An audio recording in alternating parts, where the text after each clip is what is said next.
Why aren't more Arab countries in the Middle East taking in Palestinian refugees? The onset of a renewed war between Israel and Hamas has led to fears that millions of Palestinian people living in the Gaza Strip may be forced to become refugees. But despite the fact that Gaza shares a border with Egypt, the Egyptian government almost immediately ruled out any possibility of accepting Palestinian refugees. In fact, Egypt is currently constructing an even larger border wall with Gaza than the one it currently has in place. Now, many outside observers have asked why Egypt, a majority Arab and Islamic nation, would turn away the Palestinian people. And of course, many have pointed out that it may serve the political interests of many Arab nations to refuse to accept Palestinian refugees because it allows them to then blame Israel for any sort of humanitarian crisis that unfolds. But the thing is, historically, many Arab nations have accepted Palestinian refugees, and that may be why Egypt doesn't want to now.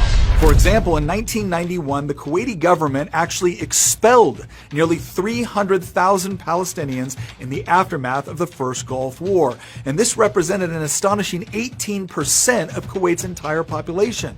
So what was the reason? Well, the Palestinian Liberation Organization had actually supported Saddam Hussein's invasion of Kuwait a year earlier. And this support only grew after Iraq began attacking Israel with rockets throughout the war. After Kuwait's liberation, the government considered much of the Palestinian community to be complicit in the Iraqi occupation of their country. And in response, nearly all Palestinians were deported in just a few months. And this wasn't the first time something like this had happened. Decades earlier, the Palestinian groups operating in Jordan had come to openly call for the overthrow of Jordan's monarchy in the aftermath of the Six-Day War.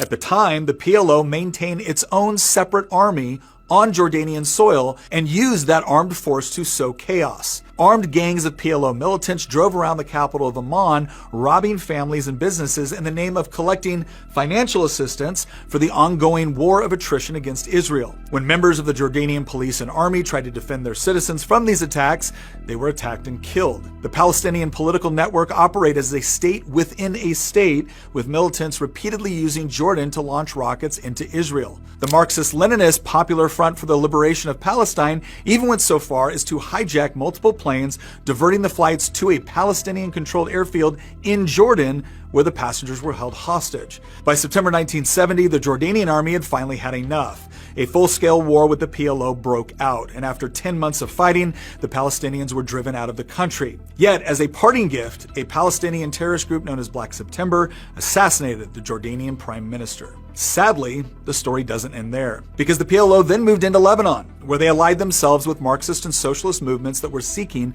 to overthrow Lebanon's conservative Maronite Christian government. The presence of thousands of Palestinian militants flooding into the country completely destabilized Lebanon and plunged the entire nation into chaos. Less than 4 years after the PLO was expelled from Jordan, Lebanon found itself in the middle of one of the most bloody and chaotic civil wars in Middle Eastern history, from which it has never fully recovered. In short, Palestinian organizations have not just attacked Israel. They have sowed unrest in many of the neighboring Arab and Muslim countries as well, and this has led those governments to the conclusion that allowing for mass immigration or even just refugee camp resettlement within their borders would lead to domestic unrest for their own countries. And this, of course, only exacerbates the humanitarian crisis for those Palestinian non-combatants caught in the middle. The problem is, as long as terrorist organizations like Hamas and others are elected to represent the Palestinian people, their plight will most likely continue, as neither Israel nor apparently the surrounding Arab nations want to see their own populations threatened by terrorist groups.